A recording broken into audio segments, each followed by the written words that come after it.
Sylvia Ganier, and we are at Green Door Gourmet in the Green Door Gourmet Kitchen. We are brought to you by Amber Falls Winery, and today we're going to feature their blackberry wine.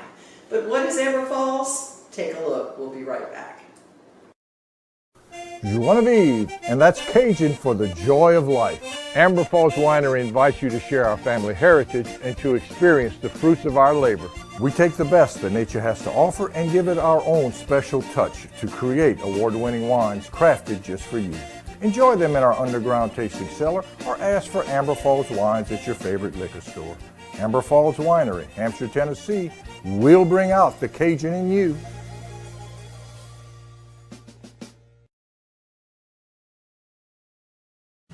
Lots of times I get questions, when should I take my feeder down? Grandma told me that I need to take my feeder down at Halloween or by October 15th, because if I don't take my feeder down, those hummingbirds are going to stay and they're going to die, they're going to succumb to the cold. Well, I'm here to tell you that Grandma was wrong. No amount of food will keep your birds here during the winter, unless they decide to stay because they can make a living. And what I mean by when I say make a living is that they can find nectar and they can find insects and so on and so forth. But most birds will depart when their hormones tell them to go, and they will head down into the Yucatan Peninsula. However, if you choose to leave your feeder up, you might be one of the lucky few who get one of our western birds. We have 16 species of hummingbirds that call the North America home, and 15 of them are west of the Mississippi. And those are the birds that are known as our winter hummingbirds. If you choose to leave a feeder up, you might get one of those vagrant western birds. And it was long thought that these birds might be lost, or that they were sick, or that there was something wrong with them. But by banding them and following them for near 40 years now, we've discovered that there's nothing wrong with these birds, that birds are efficient, and if they can come to Tennessee or Alabama or Mississippi or Louisiana, and they can find nectar and insects, why go all the way down in the Yucatan Peninsula and chance that migration journey? So you can leave your feeder up if you choose, and you might get one of these birds. This is called a rufous hummingbird. He is our most frequent winter bird here in Tennessee. He is known as one of the feistiest of the hummingbirds. He's a little bit smaller than a ruby throat, and he commutes annually between Mexico and Alaska. He makes one of the longest flights relative to body length of any bird in the world. So you might have him at your feeder if you choose to leave up a winter feeder. Or you might get one of these. This is the second most frequent visitor, and it is called a black-chinned hummingbird. Its breeding territory is the western U.S., northern Mexico, and down into British Columbia. And they look, young and females look exactly like your ruby throats, and it's not until we get them in our hands that we can identify them as black chins. So if you have a ruby throat, what you think may be a ruby throat at your feeder because you've left a feeder up and it's after November 15th, I certainly want to hear from you, because it could be one of these black-chinned hummingbirds. You could also have any one of these birds as well. The bird in the left upper corner is an Allen's hummingbird. It breeds in a narrow strip of coastal California and southern Oregon. Next to it is a lovely bird called a broad-tailed hummingbird, and this guy breeds in the mountains of California to western Texas and Mexico. Below the Allens is a calliope. She's our smallest hummingbird in North America, and they breed in British Columbia, Washington, Idaho, Oregon, Nevada, California, and east into Wyoming, Utah, and Colorado. The next one is a broad-billed hummingbird, and you'll notice that one has a nice bright red bill, that adult male, and it breeds in southeast Arizona and throughout Mexico. And finally, the one next to it is called an Anna's hummingbird, and that breeds in southern British Columbia, southern Alaska, and the Baja of California into Texas, and it's quite a big bird. But any of these, you might have any of these birds in your yard. And if you see one of those hummingbirds, I certainly hope that you will call Southeastern Avian Research and let us know that you have a bird. And then we would love to come to your house, band that bird, and record that bird so it becomes part of our winter research study. So if you choose to leave your feeders up and you have a hummingbird after November 1st and before March 15th, I'd certainly love to hear from you.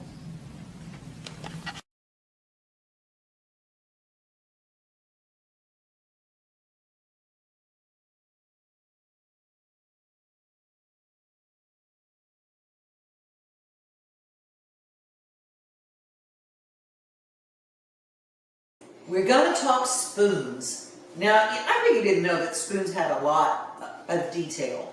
Well, there are a lot of different kinds of spoons. You know, teaspoon, tablespoon. A lot of people know that, and you know serving spoons. But we're going to talk about spoons and how to get them looking this good, too.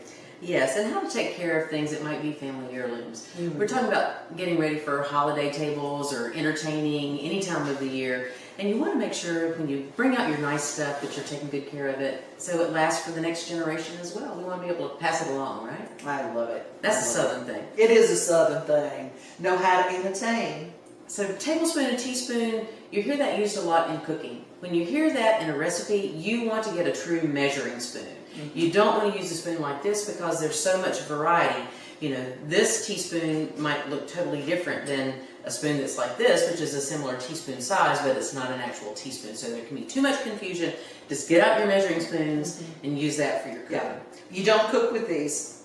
No. Don't even be tempted. No. Don't cook with these. That's not what you do. All right, so let's talk about the difference between stainless steel, silver plate, and sterling silver. So stainless steel is the American go-to for everyday stuff. Snag it, grab it, and go. It can still look really pretty, have a lot of nice decorative things on it right here, but this is stainless steel. It feels a little bit lighter, a little bit different. Stainless steel feels different than silver plate. And then you move over and you've got silver plate. And this would be an example of silver plate. It feels a little rougher than the stainless steel, which feels very, highly polished. And that's like silver over stainless? Silver over another base metal. Okay. Typically, if it's English silver plate, it might be over copper or brass or something like that, but plate would go over it. And the thicker the plate, it will say on the back, ESPN. And that means extra fine silver plate. ESPN's a whole different thing for our sports listeners. There you go. We had it first, y'all, in the kitchen. And then you move into the sterling silver. It's going to feel heavier, and sterling will always have a mark. It will either say sterling, you might see a lion's head, or the shape of a lion on the back, or you might see 925. Yes, that's the number I always look for, yeah. So anything other than 925, it's not 100% sterling silver. You might see 800 sterling or 800, but that's not official true sterling silverware. So when you're buying sterling silver, maybe you're going to one of the social media apps and you're going to Marketplace or one of those things, and they're saying that it's sterling and it's not. If you look and it doesn't have 925 or the lion's head, don't pay for sterling if it's not sterling. Yes, and the other thing you can always look for, in addition to the lion's head, if it's British, you can see the different numbers or letters that you might see, or a maker's mark. So you would be looking for that. So now that we've talked about that, you never ever put sterling, even though they tell you you can put it in the dishwasher. Please don't put it in the dishwasher. Use it and wash it immediately. If you let food sit on sterling, it can immediately pit or tarnish the sterling. So that's the one thing. You might leave your plates till the next day, but go ahead and wash your sterling silver if you're using your nice sterling. Silver plate, you have a little more leniency. You can have it for lunch and then not wash it until supper. And this, you can leave in your dishwasher for however long you decide to let it sit in your dishwasher. That's why stainless steel is the go-to. Exactly. So we talked about the different kinds. Now let's talk about the different shapes and what they're used for. So I thought this would be fun, thinking about holiday stuff and different things you could use it for. So soup season is upon us, and you will see a lot of people when they put out soup spoons, they make a mistake and they put out a teaspoon that doesn't hold enough spoon for someone like me. I really I hate like that. more on that. So if you're going to use a traditional one that you already have in your drawer, use a tablespoon as your soup spoon for that. If you're going a little more fancy, you're going to go into one of 3 different types of spoons. You're going to either have your bouillon spoon, smaller. You see, it would just hold mostly broth bouillon. Yeah. Or a cream soup spoon, which Okay. is a little deeper Yeah. and a little bit bigger. So that's your creamy tomato or your bisque or something like that. Exactly. And then for my good Louisiana girl here, we have the gumbo spoon. I love it. That's the kind of spoon I want right there. It can hold up to something a little bit harder, that piece of okra or that piece of sausage. Chili. You got it. For So those upscale chili nights. I love it. It'll hold you Fritos too. absolutely, 1 corn chip garnished Yeah, on top of there you that go. spoon. There you go. All right, and then we'll come over and let's talk about some other fun spoon shapes, just because we can. Yeah. All right, so this is a sugar spoon, or sometimes called a sugar snifter. It has that, you can sprinkle your sugar through Oh, it. okay. So you scoop it and then sprinkle. This is a jam spoon. I'm sorry, this is the jam spoon. I'm looking at them saying different things. And this is the actual grapefruit. Oh, it's got See, a it's little got the point point. on the end. Yeah. Oh, okay. So, and then this is a jam spoon, and this is one with Bakelite. This is one of the early acrylic materials that started being produced, so these are really kind of highly sought after. This never goes in the dishwasher, No. ever, because it'll Don't ask crack me it. how I know. It does. It cracks it and it'll completely come apart. So don't put them in a dishwasher. So this does have kind of a more pointed head like this to get down and get the jam out, but it's a little different than the grapefruit spoon, which is meant to get out one step. Okay. Okay? How Here, many of you knew that there was a grapefruit spoon? I didn't. this is a Demitasse spoon for when you have your fancy little coffee to go along with your fancy little chili with Frito on top. Demitasse, those cute little teacups too. And this is a fancy, come on Devon, you can get it. You put it in a glass of cold ice, Oh, iced tea? iced tea spoon. Okay, an And- iced tea spoon. And Oh my check it gosh. out. It actually has a straw that is part of the spoon. That's pretty fun. You Huh? probably work with just some There you go. sangria too with some Amber Falls wine too. You got that right. Yes. All right. Now this is a lettuce spoon. You use it when you're doing a salad. It's got those prongs that you can reach down there and get that lettuce with it. Oh, I love it. I love it. Berry spoon. These typically have berries embossed in them, and they come as a set a lot of times. A berry spoon. I didn't even know they made such a thing. Yes, indeed. And then we'll go on to our serving spoons. So this is a typical vegetable spoon for serving vegetable dishes. So your peas and beans and that sort of thing. Then here, this is called a basting spoon. So if you would be serving something that you wanted to put gravy, that gravy, au jus, over, this is your basting spoon. And then last but not least, this is a serving spoon. And this, the longest guy on the table, is a rice spoon, because you always wanted people to have extra rice. There you go. So that's the shortcut lesson in different spoons and how to take care of them. I love it. And what's your favorite silver polish? Elbow grease. Elbow grease in the right kind of cloth. What kind of cloth? You want a very soft cloth. You want nothing that scratches, because silver is a soft metal. It's not as soft as gold, but it is still soft and it will show every scratch. So I like right silver polish, so I use right silver polish and a sponge and elbow grease. A lot of people don't know that if you go to polish your silver and you use the rights and it looks really good, you're almost done. You're not done yet. You want to wash it with Dawn dishwashing liquid one more time to make sure none of that paste is on there. Okay. Because Get the residue. if the residue or the paste dries on there, it's almost impossible to get it off. So once you polish, you still have to wash and dry. And you'll have beautiful looking silver. Yeah, you don't sit it around, you know. Look, remember that commercial? Look, I can see myself. Yes, you got that. That's what you want. Yeah. We're at Green Door Gourmet, and this is Devon's table and Sylvia's table to know your spoons. We'll be right back.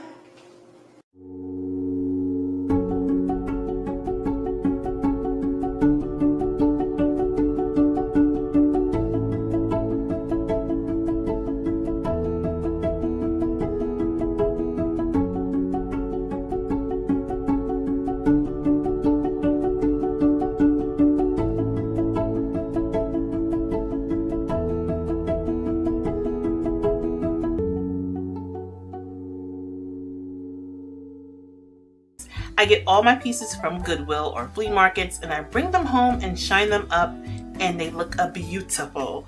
But for my new subscribers, I wanted to share with you how I get my silver so sparkling and clean. This mini tarnished silver tea set I got from the flea market for $5. This tarnish is what many people pass up on because it's not so pretty. Using all-purpose polish from Wright's is great for polishing silver-plated pieces. In fact, it's gentle enough for all silver pieces. For less than $5, you will get 8 ounces of this cream, along with an applicator sponge. You can get it from your local Walmart or Target. All you do is dampen the sponge, apply some of the cream, and clean your pieces. Rinse with water and watch the magic happens. It's instantly clean. Let me show you again. On the silver platter, I will do half to show you the remarkable difference.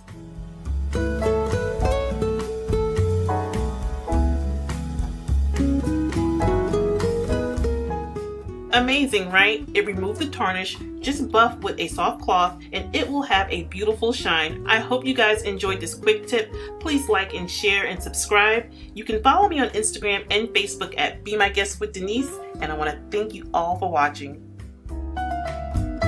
Discover one-of-a-kind wines in a special place naturally made for relaxation. Amber Falls Winery and Cellars. Descend into our underground cellar and taste award-winning wines. Cajun Best is one of our most intriguing creations. Real Cajun spices are used to give this sweet red blend its distinctive flavor. Get away to where good times and good wines come naturally. Amber Falls Winery and Cellars, where a great start leads to a great finish.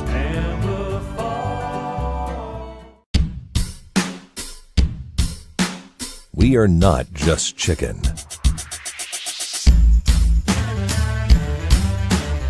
We started a movement, celebrated chefs, proud parents, raised on family farms with no antibiotics ever. Springer Mountain Farms, fresh chicken. Find at your local grocer. When I moved here and we opened Chauhan Ale and Masala House, what I was hoping to create is a restaurant which not only very proudly showcased Indian ingredients, Indian cuisine and Indian techniques, but also became a very integral part of the community. It's important to keep your roots.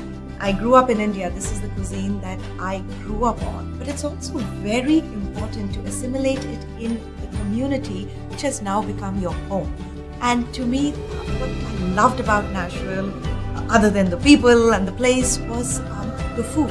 The soul of the food, the story of the food. To me, it is relating to the community, relating to the food, but still keeping my signature. And I hope to be a voice that can make an effective change in the community. Find great chefs and grocery stores serving fresh, antibiotic-free chicken at springermtn.com. We are talking with Sage Creek Farm. Owner, operator Andrea and Brandon Sandifer found an overgrown piece of property with a tiny, dilapidated house toward the back. Their first purchase for Andrea and Brandon was a tractor. As they started clearing, they found an old trailer filled with hornets' nests, an old barn with a roof that would weather way too many storms, but most of all, they found a dream. Andrea put her vision into reality as the land cleared into rolling green and the gentle sound of Sage Creek beckoned at the back of the property, beginning at the tiny house which they repaired and renovated and lived in as they built the main house at the front of the property. It was the way everyone reacted to the place that kept them moving forward. A beautiful event barn made way for an open-air pavilion, an event deck on Sage Creek, a catering cabin, an old shed turned groom's cigar and bourbon hangout. Of course, they needed more bathrooms, so a trip to a reuse and reclamation charity for some buildings at a bargain, some paint, some hard work, and they were transformed. Oh, and that little dilapidated house is now a gorgeous bridal suite with 2 bedrooms, living, dining, full kitchen, laundry, and a covered deck for a relaxing glass of wine as you get ready to face that big day. Depending upon where you live, there are a lot of legalities that you have to follow before you ever start building. So Right. what are some things that just kind of wherever you live that this would work for? Right. I mean, I think that you really have to check your, work with the county, understand what their guidelines are, because there are stipulations depending on what county that you work in or that you you live in or the venue is in. I think that the other piece of it is that you don't really realize from an insurance liability perspective, from a contractual perspective, when you're working with any potential guests, clients, or patrons, what some of the considerations that you have to take into place. And so early on, we actually worked with 2 different lawyers to make sure that we were doing things right by the county and the state. And then we also worked with a separate attorney who really worked with us to understand, do we have the right contractual language? Are we fair? We're a small little boutique. We want to be known as a small little boutique venue. And we wanted to be fair in our contract, very amenable, but yet, again, protecting both the clients and ourselves. So there's a lot that goes into that you just don't realize. And then it's everything else.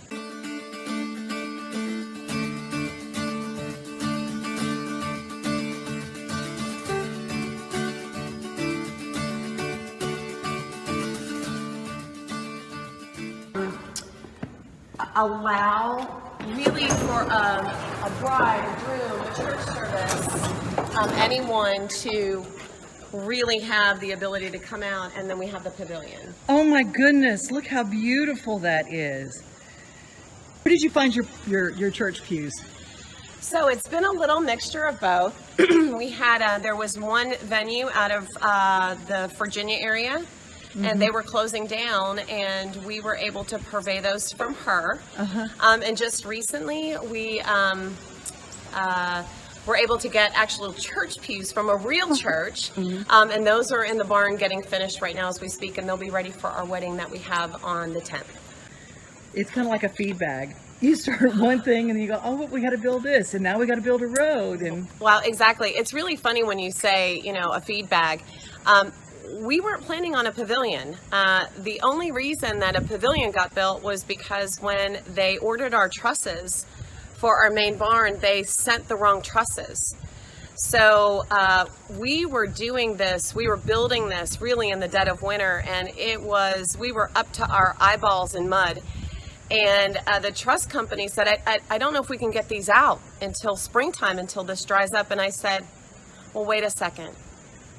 What else could we use these for? I said, why don't we build a pavilion? So my husband and I said, let's do it. Let's build a pavilion.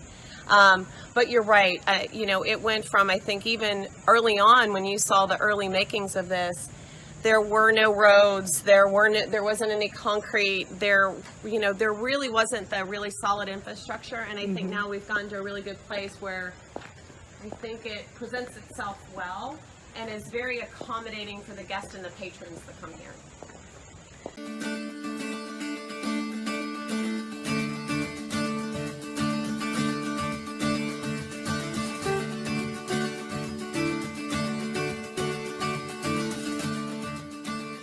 okay, this is gorgeous. This is here. Now, we mentioned that we were on the water, and you're having a ceremony down here. So if you don't want to be inside and you really want to have open air, very much so, you can come down here and take a look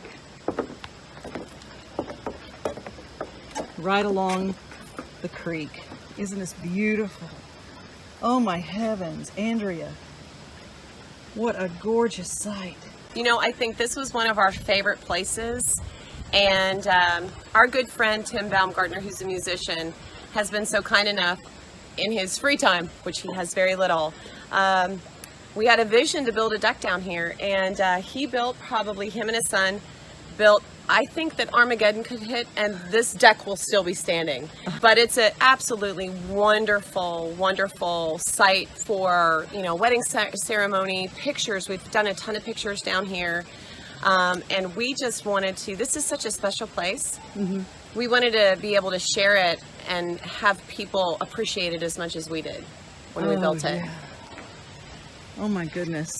I just have to look at this water one more time.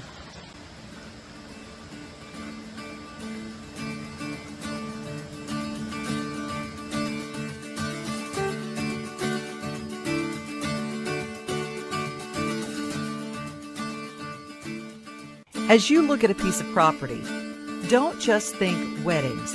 Sage Creek's website will really get you excited with ideas. Senior pictures, album shoots, family portraits, corporate events, rustic barbecues to upscale horse and buggy arrivals, celebrations of life, and even open-air church. Sage Creek's Andrea Sandifer is a visionary, creating just the right atmosphere for your perfect day.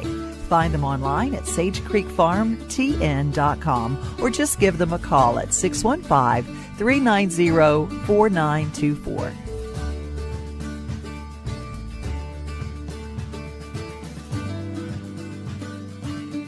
If you're in search of a perfect summer cocktail, look no further than the red wine sangria.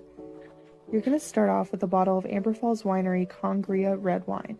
It is a dry Concord wine and it is perfect for sangria. You're also going to grab a bag of Lieutenant Blender's sangria in a bag. And then optionally, you can grab whatever fruit that you'd like to use. As you can see here, I have a variety of citrus, peach, fresh herbs, and even some cherries. On the side of the bag, we have two different options. One is for a cocktail, and that includes water, wine, spirits, and liqueur. And on the other side, we have an option with water and wine, and that's for the freezer, and that's the option we'll be doing today. Fill up your bag to the first line with water, and then pour a whole bottle of Amber Falls Congria right in and shake it up, and then throw that into the freezer. While that's in the freezer, you can go ahead and get your fruit ready. I just sliced everything thinly, and then a couple hours later, it'll be ready to serve. Enjoy. 1 hour from Nashville is a town you must visit, Granville, Tennessee. Home to T.B. Sutton General Store. Enjoy homemade food and shopping that is guaranteed to put a smile on your face.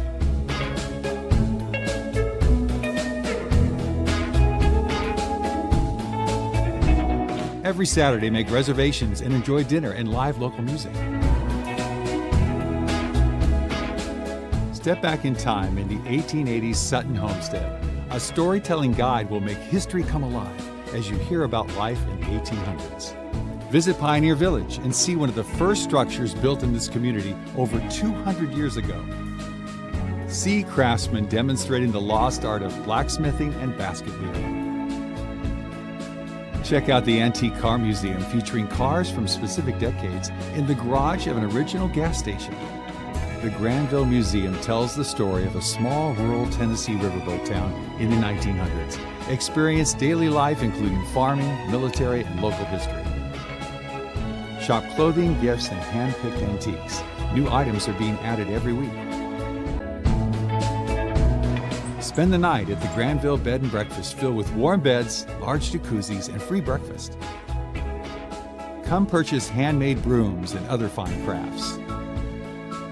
Bask in the natural beauty of the riverfront at one of our parks. Surrounded by water, take a Granville riverboat tour, rent canoes and kayaks, and dine at the Granville Marina. Granville, Tennessee, a place you'll want to call home. Visit GranvilleTennessee.com for more information.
I'm the marketing director of Two Rivers Ford, and we are really excited to have the second annual My Old Ford get-together. We started a Facebook group called My Old Ford just to see how many cool old Fords are out here in our community, and we have a ton. So we decided this year to do our show in the TriStar All Ford show. So we have a My Old Ford row in the middle of this amazing Ford show, and we are members and sponsors of TriStar Ford. So before we get started and we show you all these cool old Fords, I want to introduce you to Wade Hellman, who is the president of the TriStar Ford group, and we're going to talk a little bit about what they do for all the Ford enthusiasts out there. Thank you, Tammy. Hey, guys. I'll tell you, this is a great turnout today, and we've got over 170 cars here at the TriStar All Ford show. We're really happy to have My Old Ford sponsored right up here in front. A lot of beautiful cars, a lot of old stuff that we get to look at and enjoy. TriStar Fords has been around for about 4 years. Started with 3 guys and just a few people, and now we've moved to about 137 active members in the group. So we have different events that we do all over the Middle Tennessee area and other areas across Tennessee. I would say if you're interested in being a member at TriStar Fords, hit us up on our website, tristarfords.com, or visit us on our Facebook page anytime if you're interested. Thanks so much, Wade. Okay, guys, are we ready to go see some of these amazing old Fords? Let's go to My Old Ford Row. Follow me. All right, I'm so excited. We are going to start at the beginning of the My Old Ford row and introduce you to some of these amazing vehicles. You can hear some Mustangs in the background. But we have this incredible truck that I've seen before. First of all, what is your name? Michael Wagner. Oh, yeah. Nice to meet you, Michael. So tell us a little bit about this truck. Well, it's a 1952 F1, and I just got it end of last year. And it instantly went into the shop and has been modified ever since. Okay, we're standing here with Denise, and she looks like she belongs in this really cool Mustang. I am in love with this. I love the color. Denise, tell us a little bit about this car. This car was given to me by my father. Well, he purchased it. Here's the original check. April 22nd, 1977. I was 13 years old. Okay, we're here in front of this 64.5 Mustang. Tell us a fun fact about this car. Well, it was built May 1st of 64, so it's a very early build.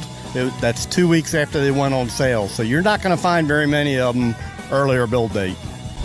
I'm here with Emily and her daughter Vivian, who I know well, and I know that this is a very special car, so Emily, tell us a little bit about it. We inherited this from Vivian's dad, and this was his other baby. And so we enjoy driving it pretty regularly around town. Now, when you're a teenager, are you going to get to drive this car? So this is a very special Model A, and it has a very special story. So I want you to go ahead and tell us, Dave. I bought this car from my friend Gary Reed. I drank coffee with him every day, and so Gary and I, we haggled over this car a little bit, and I wound up buying it. And the reason it's so special to me is because about a month ago, Gary was killed in a tractor accident, and so the car really means a lot to me. Thank you for sharing that story. You know, a lot of these old Fords are actually legacies, and we really appreciate that. And here's to you, Gary. Thank you. I know it was bought on a Halloween night. Am I right? Yep, 1969, and it was bought from what has now become Two Rivers Ford. It was Chapman Ford at the time. My parents bought it brand new off showroom floor. That's amazing, and it's been in your family this whole time, right? Whole time. Never been anywhere but our family. What an amazing day checking out some of these old Fords and hearing their stories. Again, I'm Tammy Jacobs. I'm the marketing director of Two Rivers Ford. We're a local Ford dealership in Mount Juliet, just outside of Nashville. And we started a Facebook group called My Old Ford. So we'd love for you to join us if you have an old Ford or if you love old Fords at My Old Ford on Facebook. Nestled in Nashville along the Cumberland River, Green Door Gourmet is a 350-acre organic farm, agritourism operation, and on-farm store. Green Door Gourmet grows a wide variety of fruits, flowers, vegetables, and herbs using holistic organic methods, providing our customers, including local restaurants and florists, with the absolute best direct from the field produce. Enjoy seasonal cut farm flower bouquets all summer long with our Green Door Gourmet Flower CSA. Farm field trips are offered March through October, as well as seasonal cooking classes and on-farm events such as our annual Fall Fest. Our on-farm store features Green Door Gourmet produce as well as products from our farm partners, the area's best local producers, including grass-fed meats, honey, jam, dairy, baked goods, and much more. Our local farm box program allows customers to take home a box with a variety of produce options based on what is growing at Green Door Gourmet. Join us in the spring for the You Pick Strawberry season. Our Countrypolitan White Oak Community Center is the perfect setting for weddings, meetings, farm-to-table and corporate events, and social occasions. Come visit Green Door Gourmet, just minutes from downtown Nashville.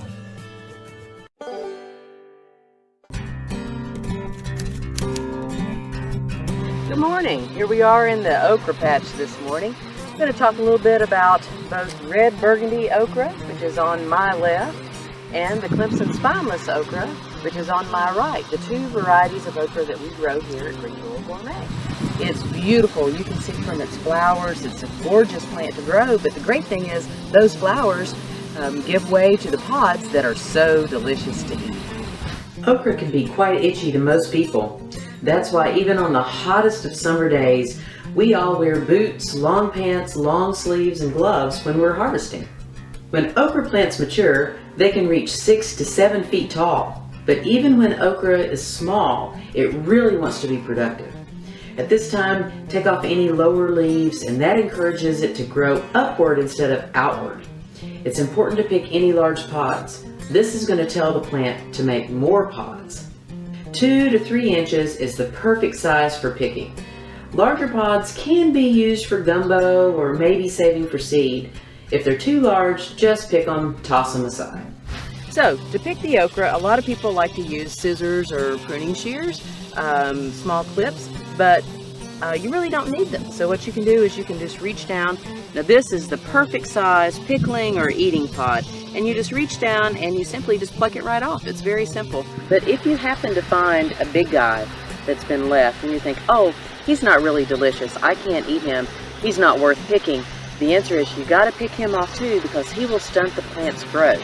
By leaving a mature pod on the plant, it thinks, I've done my work and I don't need to make any more small little pieces of okra coming along because I've already done my work. So we're going to make sure we take care of this guy and assess him. And he is right at that point where I probably wouldn't use him for fried okra or anything that needs a tender piece of okra, but he is still great for gumbo. In addition to the green okra, which is our perennial favorite, we also grow the red burgundy okra. This particular variety is great because the seed pods can grow larger and still stay very tender. As this plant matures, the pod will push the flower all the way to the end until it becomes a little cap sitting on top of the okra. Under this cap, the okra stays green, but once sunlight hits it, it will turn burgundy red. When you pick the okra, be sure to take off the cap. If that cap is left on, it's going to make the okra soft and slimy. Joie de vivre, and that's Cajun for the joy of life. Amber Falls Winery invites you to share our family heritage and to experience the fruits of our labor.